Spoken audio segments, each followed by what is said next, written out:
Assalamualaikum warahmatullahi wabarakatuh. Selamat datang di channel Hikmah Misteri, tempat di mana kita bisa menikmati cerita kisah nyata penuh hikmah dan inspirasi yang diangkat untuk kita semua. Dan sebelum kita mulai ke cerita, jangan lupa subscribe, like dan share agar dapat memetik pelajaran dari kisah ini. Dalam tayangan kali ini, kami akan menceritakan tentang kisah pernikahan paksa dengan pria lumpuh. Kupikir azab, tapi dia yang menyelamatkan jiwaku dari dosa yang kutimbun sendiri. Aku bahkan belum selesai melipat undangan untuk pesta ulang tahun ayahku yang ke-60 ketika kabar itu jatuh dari langit seperti kutukan. Hari ulang tahun ayah bukan hanya akan dirayakan, tapi juga dirusak oleh pernikahanku dengan pria cacat yang bahkan tak pernah kusebut sebagai kenalan. Raina, ayah sudah putuskan. Kau akan menikah malam ini.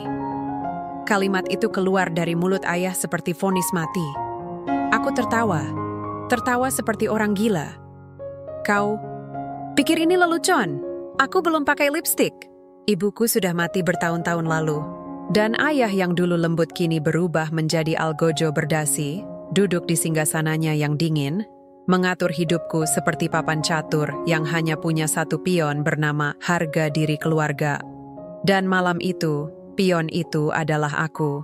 Di ruang rias hotel mewah, aku menangis sambil merobek gaun pengantin dari bagian pinggang. Aku tak peduli lagi. Gaun itu terasa seperti belenggu, tapi para penata rias berlagak tuli, terus menaburkan bedak, membenahi lipstik yang meleleh bersama air mata, seolah wajah bahagia bisa dibentuk dari makeup mahal. Siapa dia? Si pincang itu? Revan? Suaraku gemetar. Tidak ada yang menjawab. Tak ada yang berani melawan rencana Tuan Haryo Santosa, dan Revan pun datang, mengenakan jas hitam sederhana, tongkat kayu di tangan kanannya, dan senyum hambar seperti mayat segar. Dia menatapku sebentar, lalu membungkuk sedikit. Senang bertemu, Raina. Senang bertemu? Aku menyeringai. Pria dengan kaki cacat dan wajah tanpa rasa malu. Itu yang akan jadi suamiku? Revan tidak menjawab, tapi matanya bicara. Matanya tidak marah, tapi dalam. Seolah sedang menunggu aku tenggelam dalam dosa sendiri. Pesta dimulai, musik klasik mengalun, para tamu berdasi dan berkebaya seperti robot berpesta di atas kuburan kebebasanku. Ayah berdiri di panggung, memegang mikrofon. Terima kasih semua. Malam ini kami tidak hanya merayakan ulang tahun saya, tapi juga pernikahan putri saya, Raina Santosa, dengan Revan Satya. Tepuk tangan bergemuruh. Aku ingin menjerit, tapi tenggorokanku mengering. Revan berdiri di sampingku, menatap ayahku, lalu menggenggam tanganku. Tangannya dingin, tapi genggamannya kuat. Dan saat cincin pernikahan disodorkan, aku melemparnya ke lantai. Cincin itu menggelinding seperti takdir yang lari dari kehendakku. Ini bukan pernikahan. Ini penyiksaan. Aku teriak. Dia cacat, dia bukan levelku. Para tamu terdiam. Ayahku menggertakkan gigi, tapi Revan hanya tersenyum, seolah kalimatku sudah pernah ia dengar. Berkali-kali. Aku tak butuh level, Raina. Katanya pelan, tapi mengguncang. Aku cuma butuh satu hal dari kau, sabar. Karena aku akan membuatmu menyesal telah menghina orang yang tidak kau kenal. Ancaman, janji, dan kami resmi menikah. Bukan karena cinta, tapi karena perintah. Pernikahan kami tak diwarnai pelukan. Hanya tatapan penuh kebencian dan genggaman tangan dingin yang lebih mirip hukuman mati. Malam itu, kami duduk di sofa kamar pengantin. Aku di ujung kanan, dia di ujung kiri. Henning, kau kira aku akan tidur denganmu malam ini? Tanyaku sinis. Revan menoleh. Kau pikir aku butuh tubuhmu untuk menyiksa hatimu? Aku diam, sakit. Tapi jujur, Raina, katanya sambil berdiri. Dengan susah payah, kaki pincangnya membuat suara ketak-ketak di lantai marmer. Aku tahu kau benci ini, tapi aku juga tidak memilihmu. Mataku menyipit. Jadi kenapa setuju? Ia menatapku tajam. Dan untuk pertama kalinya, aku merasa sedang ditelanjangi oleh seseorang yang bahkan tak menyentuhku. Karena aku sedang menjalankan misi. bukan pernikahan. Ini adalah pembalasan. Aku terdiam, lalu tertawa. Wah, bagus. Pengantin pria cacat dengan misi balas dendam? Hebat, mungkin nanti kita bisa syuting sinetron. Silakan, katanya dingin. Tapi pastikan kau tidak keluar sebelum tayangan tamat, karena endingnya mungkin akan membakar hidupmu. Aku tak tidur malam itu. Dan untuk pertama kalinya dalam hidup, aku takut. Bukan karena cinta, tapi karena ada seorang pria pincang yang tak kuberi hati, tapi justru menyentuh jiwaku lebih dalam dari siapapun yang pernah kucinta. Dan aku tahu, malam itu, aku baru saja menikah dengan lelaki yang akan menghancurkan dunia kecilku dari dalam. Tapi aku belum tahu satu hal, bahwa kehancuran itulah yang akan menyelamatkanku dari diriku sendiri.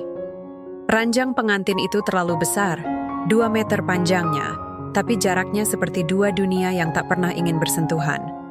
Aku di sisi kiri, dengan punggung membelakangi dinding. Revan di kanan, duduk di kursi roda yang ia geser pelan ke sisi tempat tidur, bukan untuk mendekatiku, tapi untuk menegaskan jarak yang tak bisa dijembatani. Kau tidak perlu takut aku menyentuhmu, katanya, lirih tapi dingin. Bahkan setan pun tak seliar imajinasimu. Aku berbalik, wajahku mendidih oleh kemarahan. Jangan bertingkah seolah kau pria suci. Kau menikahiku tanpa cinta dan mengancamku malam pernikahan. Kau pikir siapa dirimu? Revan menghela napas. Aku hanya pria pincang yang dipaksa menikah dengan perempuan sombong yang belum pernah mencium kenyataan. Aku bangkit dari tempat tidur dan melempar bantal ke arahnya. Kau tak berhak bicara tentang hidupku. Kau bukan siapa-siapa. Bantal. Itu melayang dan menghantam kursi rodanya. Revan hanya menoleh pelan, wajahnya tetap tenang, tapi matanya mulai gelap. Aku bukan siapa-siapa. Gumamnya pelan seperti desis ular. Lalu siapa yang kau nikahi malam ini? Bayanganku? Atau harga dirimu sendiri yang mulai hancur pelan-pelan? Aku ingin menamparnya. Tapi tanganku mengambang di udara, ragu. Ada sesuatu dalam sorot matanya, bukan kemarahan, bukan dendam. Tapi semacam kepedihan yang ditahan bertahun-tahun. Revan menatapku. Ayahmu lebih memilihku jadi pewaris perusahaan dibanding kau. Dan kau masih berpikir kau lebih tinggi dariku. Karena aku tidak cacat, teriakku, suara meninggi. Sunyi. Dunia membeku. Revan memejamkan mata, lalu membuka perlahan. Cacat bisa di kaki Raina, tapi yang lebih parah, di hati. Dan aku berani bertaruh, hatimu lumpuh sejak ibumu dikubur. Aku tercekat, kalimat itu menusuk seperti pisau. Karat, jangan bawa-bawa ibuku. Lalu siapa yang bisa membuka kepalamu yang membatu itu? Aku harus menamparmu dengan siapa lagi selain kebenaran? Aku terduduk, nafasku sesak. Kata-katanya bukan sekadar tamparan, itu hantaman. Benar. Sejak ibu meninggal, aku berhenti percaya pada cinta dan mulai membangun dinding di sekeliling hatiku. Dan sekarang dinding itu mulai retak karena pria yang kakinya tak bisa berlari, tapi lidahnya lebih tajam dari pedang. Di tengah keheningan yang menggantung seperti kabut, Revan bangkit dari kursinya. Perlahan, kaki pincangnya melangkah ke kamar mandi. Setiap suara tongkat menghantam lantai terasa seperti pukulan di dada. Kupikir dia akan mengunci diri. Tapi tidak. Ia kembali, membawa selimut dan tidur di sofa kecil di dekat jendela. Kenapa? Di situ? Tanyaku, datar. Aku tidak nyaman tidur dengan perempuan yang membenci dunia, jawabnya. Terlalu gelap, dan malam itu aku tidak bisa tidur. Bukan karena benci, tapi karena pertama kalinya dalam hidup, aku mulai takut. Aku mungkin menyukai caranya membenciku. Pagi harinya, rumah seperti istana hantu. Para pekerja hotel menunduk diam, para pelayan berbisik, dan ayahku seolah tak terjadi apa-apa, sarapan dengan membaca koran dan mengunyah roti kering tanpa perasaan. Revan datang ke meja makan dengan jas rapi dan wajah tenang. Aku masih mengenakan daster satin dan mata panda karena semalaman menangis diam-diam. Selamat pagi, sapanya. Aku mendelik. Tapi Revan hanya tersenyum kecil. Ayah melipat koran. Revan, kau bisa mulai masuk kantor hari ini. Raina, antar dia. Dia akan ambil posisi direktur strategi. Aku hampir tersedak kopi. Apa? Dia direktur? Hari pertama? Dia pemegang saham utama sekarang, jawab ayah enteng. Kau akan jadi asistennya Raina. Dunia berhenti berputar. Aku? Asisten? Dari pria yang semalam kusebut cacat? Ini gila. Aku bangkit berdiri, tapi Revan hanya berdiri, mendekatiku, dan membisikkan satu kalimat di telingaku, suara pelan, yang menyayat tapi tak bisa kulupakan. Selamat datang di dunia barumu, Raina. Neraka yang kau bakar sendiri akhirnya menjadi rumah kita. Dan saat dia melangkah pergi, tongkatnya menghantam lantai 3 kali. Setiap dentuman terdengar seperti detak jantungku yang mulai panik. Aku ingin membalas, aku ingin kabur. Tapi di dalam hatiku yang selama ini beku, mulai muncul sesuatu yang lebih mengerikan dari cinta. Perasaan kalah. Sudah 3 hari aku bangun di rumah yang terasa seperti museum. Sunyi, megah, dingin, dan penuh lukisan kenangan yang tak pernah kuminta. Revan selalu lebih pagi. Tak pernah kudapati dia masih di tempat tidur, seolah malam hanya tempat persinggahan, bukan pelarian. Hari itu, aku bangun lebih awal dari biasanya. Rasa penasaran seperti tikus yang menggigiti dadaku semalaman. Kenapa dia begitu tenang? Kenapa dia bisa menusuk jiwaku tanpa sekalipun mengangkat suara? Apa dia memang dilahirkan untuk membunuh orang dari dalam? Aku keluar kamar. Sunyi. Lorong-lorong rumah seperti lorong rumah sakit jiwa. Bersih, tapi penuh kesedihan. Aku mengendap, mengikuti suara samar dari ruang tamu belakang. Ada suara. Bukan TV. Bukan musik. Suara tangisan. Kupelankan langkah, bersembunyi di balik rak buku besar. Dan dari celah rak, kulihat Revan duduk di lantai, di depan seorang wanita tua berambut setengah putih. Mira, pembantu lama yang aku anggap tak lebih dari hiasan rumah. Tapi hari ini Mira menangis, dan Revan memeluknya. Aku minta maaf, Bu. Mira, kalau waktu itu aku bisa lebih cepat, mungkin dia masih hidup. Mira menggeleng pelan. Bukan salahmu, nak. Dunia ini yang kejam. Ibumu bukan pelacur. Dia hanya perempuan yang dicampakkan karena terlalu jujur mencintai. Hatiku seperti dirajam. Apa ini? Revan menyeka air mata Mira. Tapi dia meninggal dalam hinaan, Bu. Semua bilang dia perempuan murahan. Padahal dia hanya ditinggalkan. Mira menunduk. Dan kau tahu siapa yang paling duluan menghapus namanya dari hidup? Ayahmu. Telingaku berdenging. Jantungku berdebar seperti drum perang. Ayahku, Revan adalah anak dari masa lalu ayahku. Kakiku lemas. Aku bersandar di rak, tak sengaja menjatuhkan salah satu buku besar. Suara itu memecah keheningan. Revan menoleh. Pandangan kami bertemu. Aku terpaku. Dia juga.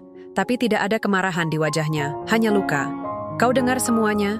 Suaranya tenang, seperti tepi jurang. Aku menelan ludah. Tak bisa bohong, tak bisa bicara. Revan berdiri pelan, menghampiriku. Mungkin sekarang kau paham kenapa aku tidak datang ke rumah ini dengan cinta. Aku menatap matanya. Dan untuk pertama kalinya, kulihat luka itu. Bukan di kaki, tapi di jiwanya. Luka yang dalam. Luka yang ditertawakan orang, diludahi sistem, harus dijadikan bahan gosip keluarga. Kau anak dari perempuan yang ayahku sembunyikan? Bukan hanya sembunyikan, katanya tajam. Tapi juga dibuang, dikutuk, dibeli cintanya, lalu dimaki setelahnya. Aku ingin marah, tapi tak bisa. Karena untuk pertama kalinya, rasa benci dalam diriku kalah oleh rasa malu. Revan menatapku. Lama. Ibuku meninggal karena depresi.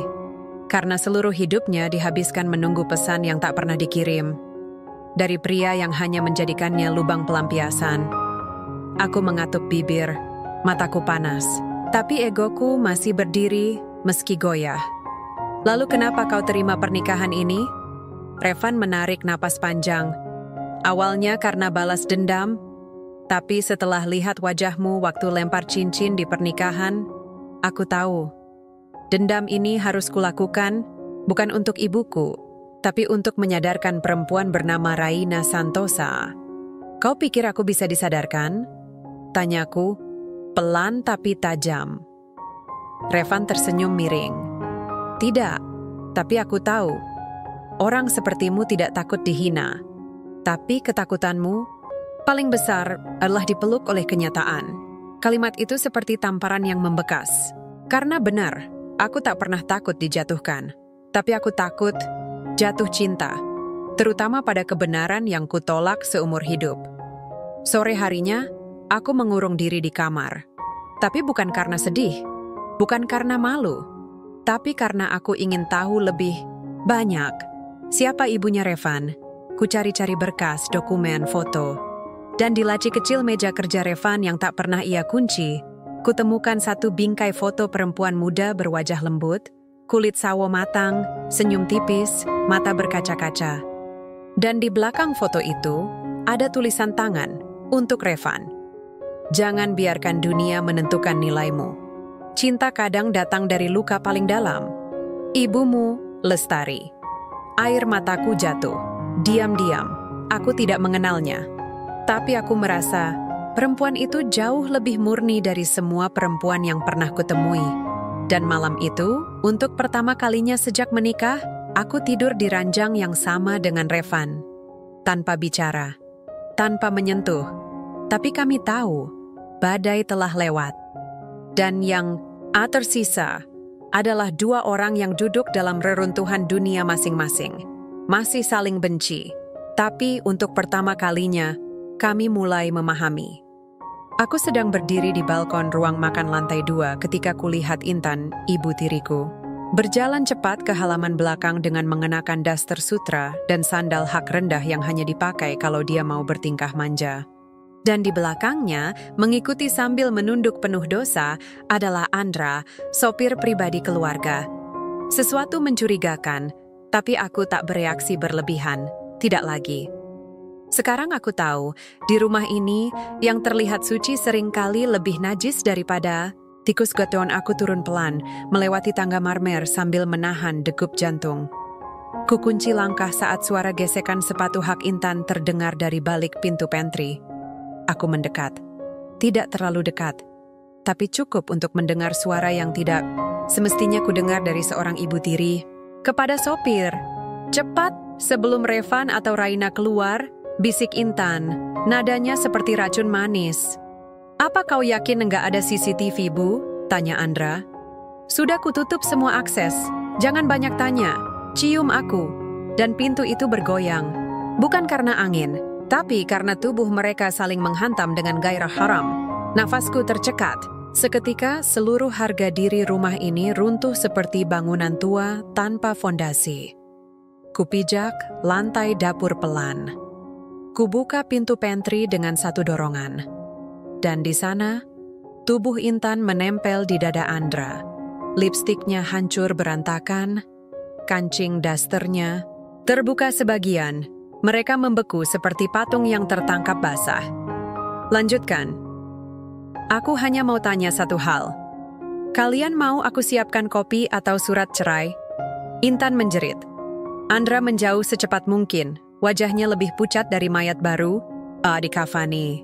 Tapi aku tidak menjerit, tidak menangis, tidak mengamuk. Aku hanya menatap mereka berdua dengan rasa jijik yang tak lagi bisa diukur dengan kata-kata. Intan melangkah maju, mencoba menutupi tubuhnya dengan daster yang kini robek. Raina, ini salah paham. Simpan dramamu untuk FTV. Aku sudah lihat cukup banyak akting di rumah ini, potongku. Andra mencoba kabur, tapi Revan muncul dari arah lorong. Berdiri, memandang mereka berdua dengan tatapan seperti batu nisan, dingin dan mengunci. Aku sudah tahu sejak 3 bulan lalu, kata Revan. Kau pikir aku tidak tahu kenapa kamu sering pulang malam, Intan? Aku menoleh padanya, terkejut. Kau tahu? Ya, tapi aku ingin Raina tahu sendiri, agar dia paham perempuan tak selalu jadi korban. Kadang jadi ular. Intan menangis. Tapi air mata wanita itu tak semahal harga dirinya yang sudah ia buang bersama celananya. Kalian gak paham, aku hidup dalam tekanan. Haryo tak pernah menyentuhku lagi. Aku butuh pelarian. Revan tersenyum sinis. Oh, jadi suamimu tak memberi kasih sayang, lalu kau membalas dengan berselingkuh? Lucu. Ibumu pasti bangga di neraka sana. Aku nyaris tertawa. Tapi aku sadar, ini bukan saatnya jadi penonton. Ini waktunya mengambil alih panggung. Baik. Aku akan bicara pada ayah. Sekarang juga. Intan langsung memegang lenganku. Jangan. Tolong. Aku mohon. Revan mendekat. Kau tak perlu memohon pada kami, Intan. Tapi bersiaplah. Karena sebentar lagi, semua yang kau banggakan akan diambil balik. Dan benar saja. Malam itu, aku duduk di meja makan berhadap-hadapan dengan ayah. Revan di sisi kiriku.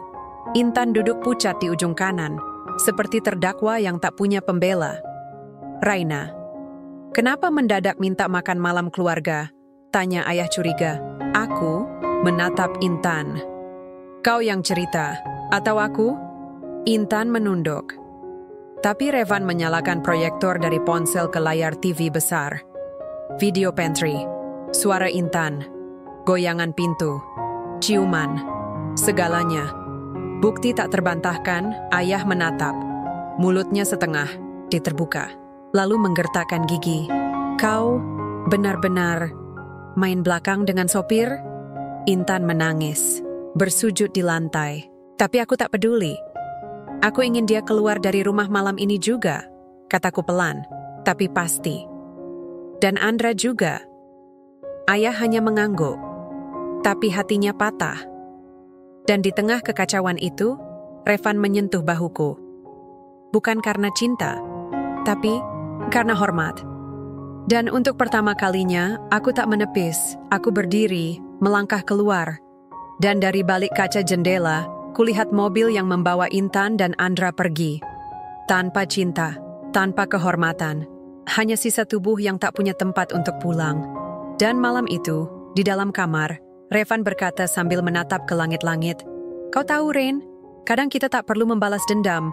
Kita hanya perlu diam dan menonton mereka hancur dengan sendirinya." Aku tersenyum. Malam ini, untuk pertama kalinya, aku tidur dengan damai. Bukan karena dunia menjadi lebih baik, tapi karena ular pertama dalam rumah ini sudah terbuang. Hari itu rumah terasa sepi, tapi bukan sepi yang menenangkan. Ini jenis sepi yang seperti menunggu sesuatu meledak, seperti bom waktu, seperti aku. Sejak Intan terusir, rumah ini kehilangan kepalsuan, tapi juga kehilangan keseimbangannya. Ayah lebih banyak mengurung diri di ruang kerja. Revan sibuk di kantor. Dan aku mulai merasakan sesuatu yang belum pernah kupahami. Kekosongan. Bukan karena kehilangan orang, tapi kehilangan pembenaran. Dulu aku selalu bisa menyalahkan orang lain. Sekarang semua sudah tersingkir. Yang tersisa hanya diriku sendiri. Siang itu, aku mengurung diri di kamar mandi. Duduk di lantai keramik dingin, punggung bersandar pada pintu, dan cermin besar memantulkan wajahku yang bukan lagi Raina Santosa yang keras kepala dan congkak. Tapi perempuan yang tak tahu siapa dirinya tanpa kemarahan. Kupandangi wajahku lama. Lalu tanpa aba-aba, air mataku jatuh. Bukan satu, tapi deras. Tanpa suara, seperti hujan pertama setelah kemarau panjang. Kenapa aku begini? Bisikku. Kenapa aku harus lahir dari keluarga yang penuh kebusukan?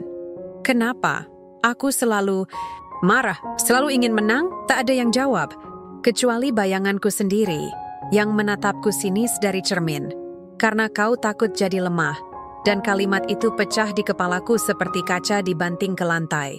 Aku menangis, keras, panik, seolah tubuhku tak lagi bisa menampung semua luka yang selama ini kutahan agar tak bocor ke permukaan.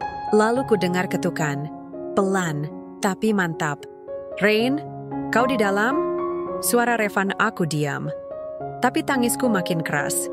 Pintu dibuka paksa, dan Revan melihatku, duduk di lantai, wajah basah, makeup luntur, tubuh gemetar. Dia tidak berkata apa-apa, hanya mengambil handuk, lalu duduk di sampingku.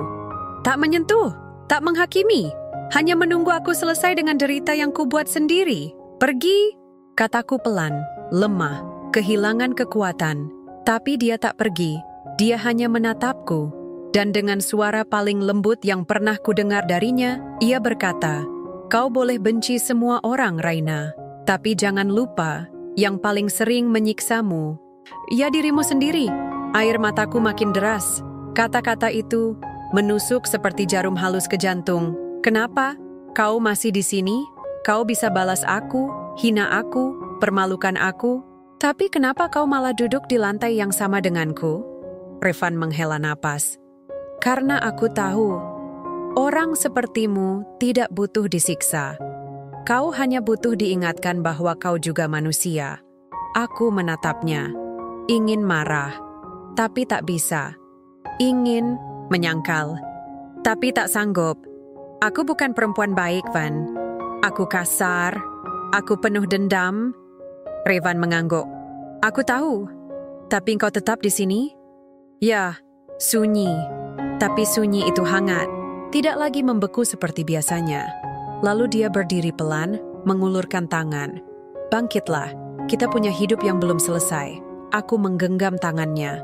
Bangkit, bukan karena aku kuat, tapi karena aku tahu aku tak bisa terus tenggelam dalam air mataku sendiri. Malamnya, kami makan malam bersama. Hanya berdua, tak banyak bicara. Tapi aku mulai memperhatikan cara Revan menyendok sup, cara dia menyeka mulut, cara dia diam, dan membuat diamnya berbicara lebih dari 1000 kata. Dan aku sadar, selama ini aku tidak benar-benar mengenalnya, karena aku terlalu sibuk mengenali kebencianku sendiri. Di ujung makan malam, dia menatapku.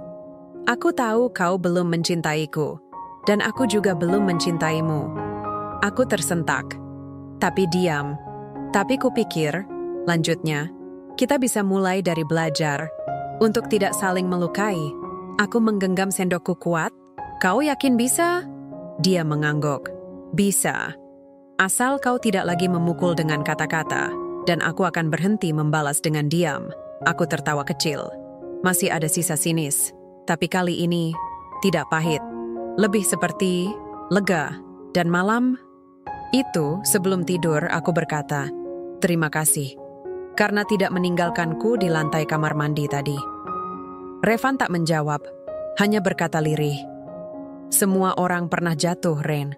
Tapi tak semua orang berani menangis saat jatuh.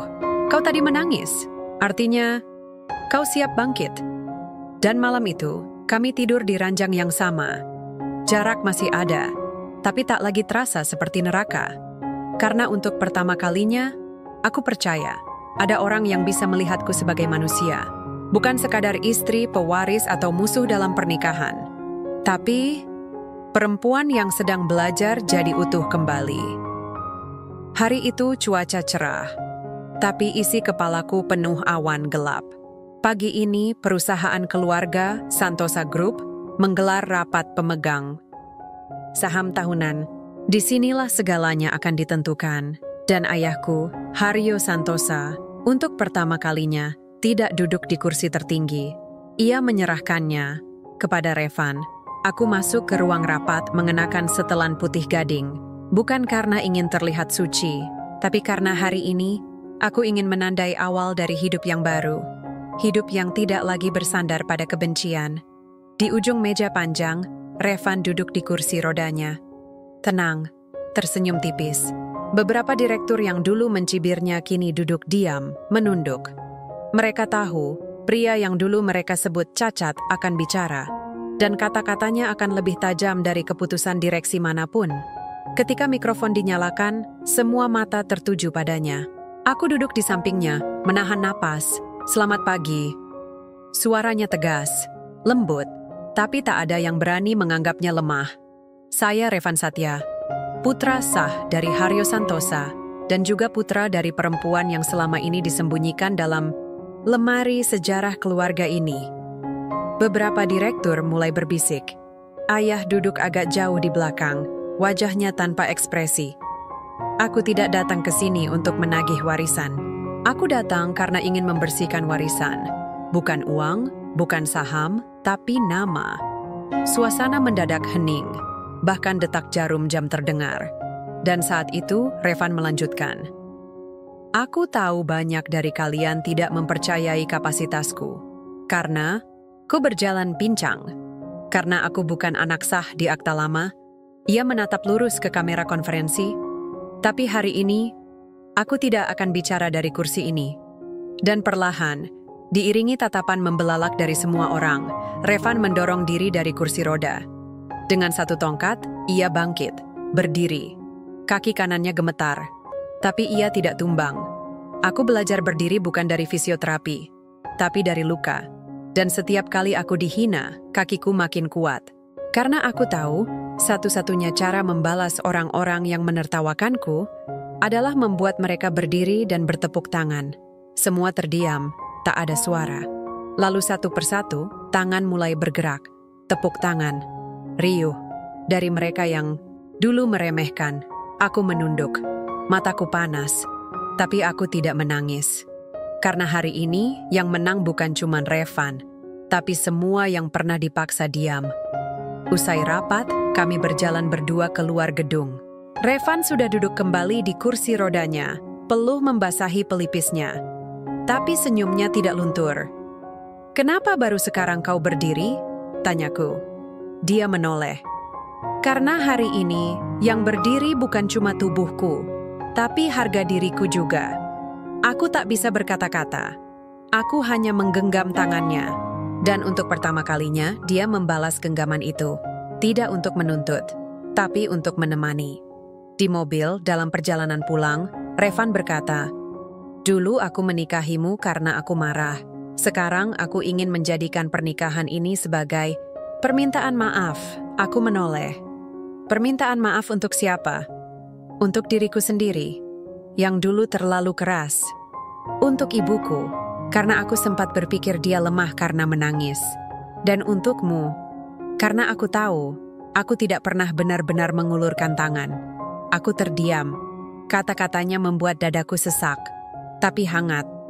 Karena aku tahu, kami berdua, tidak sedang saling jatuh cinta. Kami sedang saling memaafkan diri sendiri melalui kehadiran satu sama lain. Sore itu, kami duduk di teras belakang rumah. Angin lembut, langit jingga. Aku menyeduh teh. Revan membaca buku. Kau tahu, ucapku pelan. Aku mulai lelah jadi orang yang selalu ingin menang. Revan menoleh. Bagus, karena kadang, kalah itu satu-satunya cara kita bisa beristirahat. Aku tertawa kecil. Dan mungkin, lanjutku, dengan kau berdiri tadi, aku juga belajar berdiri. Bukan secara fisik, tapi berdiri sebagai manusia. Bukan boneka keluarga. Dan kami tertawa. Ringan, bukan karena bahagia, tapi karena kami tidak lagi takut jatuh. Malam itu sebelum tidur aku berkata, terima kasih. Karena hari ini, kau membuatku merasa jadi manusia lagi. Revan memandangku. Matanya tidak lagi dalam dan penuh rahasia, tapi terang, terbuka. Dan kau, Raina, sudah membuat hidupku layak dijalani. Untuk pertama kalinya. Dan malam itu, kami tidur tanpa batas. Tak ada lagi dua sisi tempat tidur. Karena malam itu, untuk pertama kalinya, kami tidak tidur sebagai musuh, tapi sebagai dua luka yang mulai saling menyembuhkan. Hubungan kami tidak berubah karena pelukan, tapi karena keheningan yang mulai terasa nyaman. Tidak lagi ada saling menjatuhkan, tidak juga saling membela. Hanya dua orang manusia yang saling belajar jadi lebih baik meski terluka. Pagi itu, aku memasakkan sarapan sederhana, telur dadar dan roti panggang. Tapi rasanya seperti memasak perdamaian setelah bertahun-tahun perang. Revan masuk dapur dengan langkah pincang khasnya. Tidak rapi, tapi sudah seperti musik di rumah ini. Wangi. Telurmu mengalahkan parfum direktur, katanya pelan. Aku senyum. Setidaknya telurku jujur. Gak palsu seperti omongan komisarismu. Kami tertawa. Lalu makan bersama. Tak ada ponsel. Tak ada rapat. Hanya kami berdua. Setelah makan, dia menatapku. Aku ada rapat luar kota minggu depan. 2 hari. Oh, aku jawab. Aku ikut. Dia mengangkat alis. Kau yakin? Tidur di hotel bisnis bukan hal yang romantis. Aku tidak cari romantis, Van. Aku cuma ingin bersamamu. Kalimat itu keluar begitu saja. Tapi aku tahu, aku tak bercanda. Wajah Revan berubah. Bukan senang, tapi ragu. Seperti ada tembok yang muncul lagi di antara kami. Raina, dia bicara pelan. Kau yakin dengan apa yang kau rasakan sekarang? Aku diam, lalu berdiri, mengambil napas panjang, dan melangkah mendekat. Lalu aku mencium bibirnya, lembut. Bukan karena nafsu, tapi karena ada sesuatu dalam diriku yang akhirnya ingin menyentuh dunia tanpa melukai. Tapi Revan tak membalas. Dia memejamkan mata, lalu mendorongku pelan. Maaf, katanya. Aku mundur satu langkah. Kau tidak suka. Bukan begitu. Dia menunduk. Suaranya lirih. Tapi aku takut. Aku terlalu rusak untuk kau cintai. Hatiku jatuh. Revan, aku mencoba tersenyum. Aku bukan perempuan baik-baik. Kau tahu itu. Tapi kau justru datang di saat aku paling buruk. Dan kau tak pernah kabur. Aku memang tidak kabur, katanya pelan. Tapi aku juga belum sembuh. Dia duduk, menunduk. Suaranya goyah. Aku masih bermimpi tentang ibuku setiap malam. Tentang hari saat dia gantung diri. Tentang surat yang dia tulis untuk ayahku, tapi tidak pernah sampai. Tentang bagaimana aku diseret keluar dari rumah karena dianggap anak zina. Air mataku jatuh. Kali ini bukan karena aku disakiti, tapi karena seseorang yang mencintaiku ternyata menyimpan luka lebih dalam dari yang pernah kubayangkan. Revan memejamkan mata. Aku takut cinta, karena satu-satunya cinta yang kupunya justru membunuh ibuku. Aku memeluknya dari belakang. Bukan untuk memaksa, tapi untuk menjadi tembok yang ia bisa sandari, meski cuma sebentar. Kau tidak harus mencintaiku sekarang, bisikku. Tapi kau harus tahu, aku sudah mulai mencintaimu, dan aku tidak menyesal. Dia menangis. Aku juga, tapi itu bukan tangisan lemah. Itu air mata dua manusia, yang akhirnya sadar, cinta tidak selalu datang dengan tawa.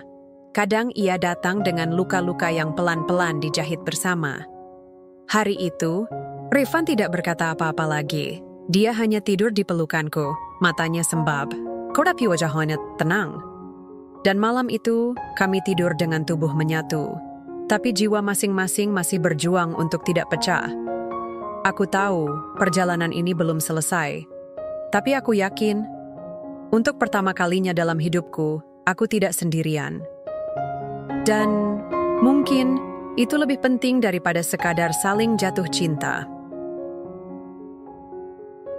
Undangan makan malam keluarga besar dikirim oleh ayah. Katanya untuk merayakan konsolidasi keluarga setelah badai. Tapi aku tahu, ini bukan perayaan. Ini gladi resik untuk pembantaian. Yang tersisa cuma siapa korban, siapa algojo. Malam itu, meja makan panjang di rumah pusat keluarga Santosa penuh. Semua hadir. Aku dan Revan duduk bersebelahan. Ayah di ujung, kepala meja. Beberapa paman, bibi dan komisaris tua dari perusahaan hadir dengan wajah penuh rasa, ingin tahu yang dibungkus senyum palsu. Di atas meja, steak, wine, sup hangat, buah segar. Tapi di udara, kecurigaan, kebusukan, dan bom waktu. Ayah angkat gelas. Kita kumpul malam ini bukan hanya sebagai keluarga, tapi sebagai bagian dari sejarah perusahaan. Saya ingin mengumumkan, kalau kau mau bicara warisan lebih baik. Langsung saja, potong Revan. Ayah menegang. Semua yang lain ikut terdiam. Aku menggenggam lengan Revan di bawah meja. Tapi dia sudah siap menyalakan api. Karena kalau bicara sejarah, Pak Haryo, seharusnya kita mulai dari halaman yang kau buang. Ayah berdiri. Kau mulai tidak sopan, Revan. Dan kau mulai merasa bersih, padahal kau belum selesai membayar. Karma, brutal. Seperti menumpahkan darah di atas taplak linen putih. Para tamu mulai gelisah, tapi Revan tak berhenti. Ia berdiri, bersandar pada tongkat, dan menatap semua orang satu persatu. Perempuan yang kalian sebut sebagai aib dulu adalah ibuku. Dan malam ini, aku ingin kalian tahu. Dia meninggal bukan karena dosa, tapi karena pengkhianatan. Ayah menampar meja. Cukup! Belum! Seru Revan, tajam. Cukup itu kata terakhir orang yang kehabisan alasan. Kau pikir diam bisa menyelamatkan harga dirimu? Hari ini kau akan mendengar semuanya, Pak.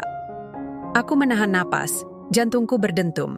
Dan saat itu Mira, pembantu lama keluarga kami, masuk ke ruang makan, sambil membawa sebuah kotak kayu kecil. Aku tahu itu kotak surat ibunya Revan, dan malam ini surat-surat itu akan dibuka. Di depan semua orang, Mira menyerahkan satu amplop pada Revan. Ini surat terakhir sebelum ibumu ditemukan. Gantung diri. Aku simpan. Aku takut. Tapi aku tak bisa mati membawa semua ini. Revan membuka surat itu. Tangannya gemetar. Tapi suaranya tajam seperti pedang Jepang.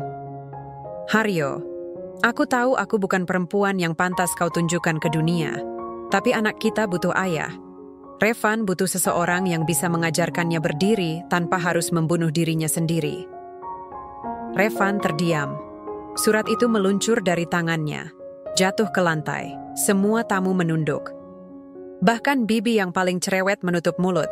Ayah duduk, wajahnya kosong. Wajah seseorang yang baru sadar, dosa yang ia kubur, hidup lagi malam ini, di tubuh anaknya sendiri.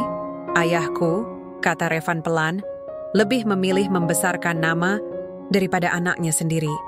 Dan kalian semua yang duduk di meja ini, ikut mendiamkan. Itu sebabnya aku di sini, bukan untuk harta, tapi untuk menghapus bau busuk yang kalian campurkan dengan nama besar. Ayah menatap Revan. Matanya merah, tapi bukan marah. Takut. Aku salah, katanya. Lirih. Patah. Aku pikir dengan uang, aku bisa menghapus kesalahan itu. Revan tidak menjawab. Dan untuk pertama kalinya, aku melihat seorang pria tua yang biasanya angkuh. Menangis. Ayah menangis. Tangannya gemetar, bahunya bergetar. Dan saat itu, semua yang hadir di ruangan ini tidak lagi melihat pemimpin perusahaan, tapi manusia yang akhirnya dikalahkan oleh penyesalan yang ia buat sendiri. Malam itu tidak ditutup dengan tepuk tangan, tidak ada toast, tidak ada peluk-pelukan, keluarga palsu. Hanya sunyi yang menyesakkan dada. Aku dan Revan pulang tanpa berkata banyak. Tapi di dalam mobil, Revan menggenggam tanganku lebih erat dari biasanya. Aku pikir aku akan bahagia saat dia menangis, katanya.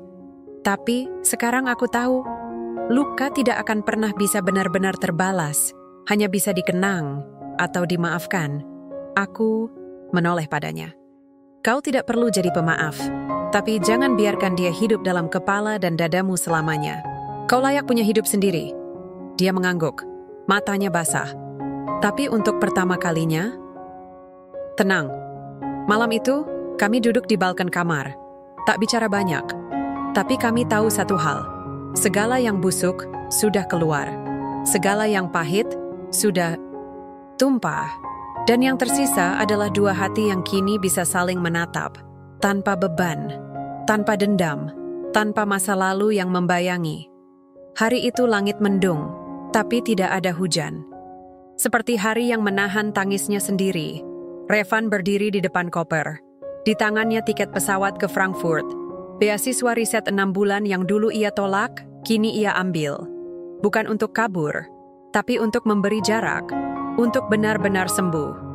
Aku pergi, Rain, katanya sambil menatapku. Bukan karena aku tak cinta, tapi karena aku belum selesai mencintai diriku sendiri. Aku ingin menahannya, tapi aku tahu, bukan itu yang benar, karena cinta yang baik tidak memaksa tinggal. Ia memberi ruang untuk tumbuh, meski harus sendiri. Kau akan kembali, tanyaku pelan. Revan diam sebentar, lalu tersenyum, samar. Mungkin tidak, dadaku mencelos, tapi aku tetap berdiri tegak. Kalau begitu, aku menarik napas. Bawalah semua yang kau butuhkan, tapi jangan bawa kenangan yang bisa menyakitimu. Revan mengangguk, tapi saat ia melangkah, ia kembali. Memelukku. Erat. Untuk pertama kalinya, dan terakhir, terima kasih Rain, karena pernah mencintaiku di saat aku tak yakin aku pantas dicintai.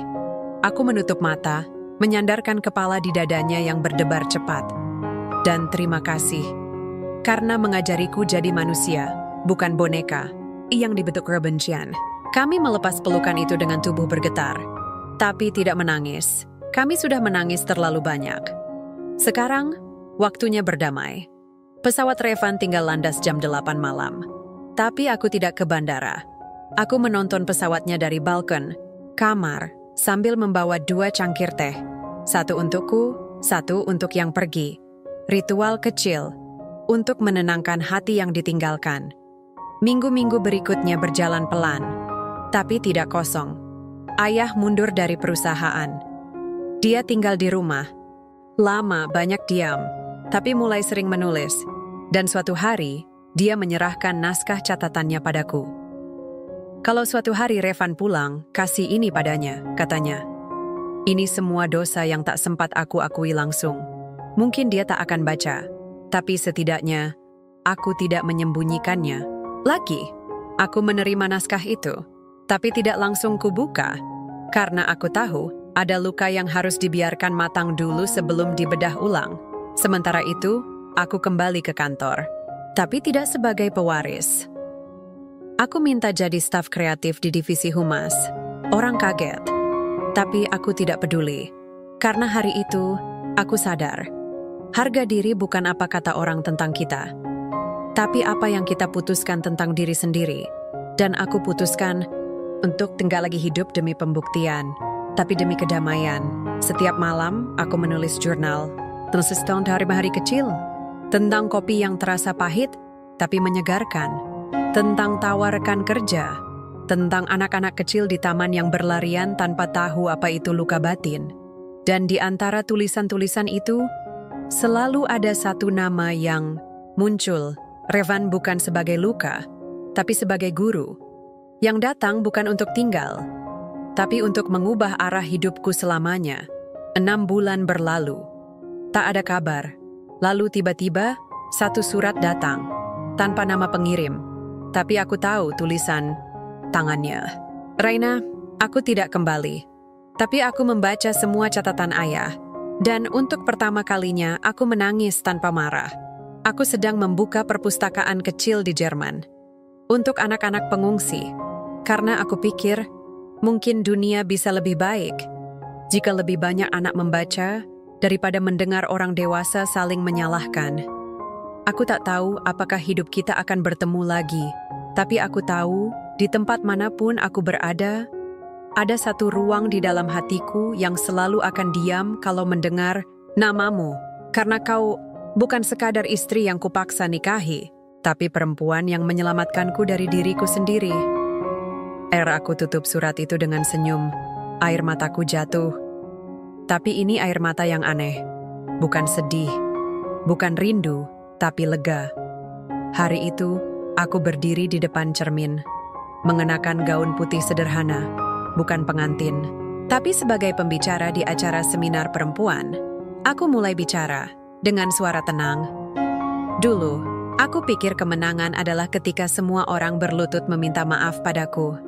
Tapi hari ini aku tahu, kemenangan adalah ketika kita tak lagi ingin Archimedes, karena luka sudah tidak lagi butuh penonton, karena cinta bukan selalu tentang memiliki, tapi menyelamatkan. Dan kadang, yang perlu diselamatkan adalah diri sendiri.